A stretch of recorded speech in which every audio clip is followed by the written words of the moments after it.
Arnold, kumusta dyan? At naku, napakamaalon ngayon dito sa isang island.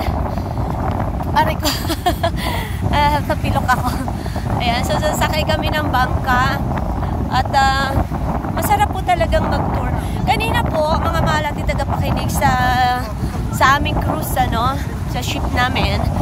Talaga pong medyo hindi naman ganun katinding alon, pero may nagsusuka na rin. Talagang asahan natin kapag po talaga nasa dagat po tayo, talagang aasahan natin ng konting alon. Kaya mga mahiluhin po talaga, hindi po pwede.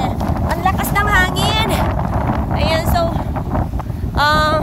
mamaya marami pa po kami pupuntahan dito sa Japan. At bibigyan po namin kayo ng information dyan, mga kababayan natin sa Pilipinas. At meron din po tayo may interview din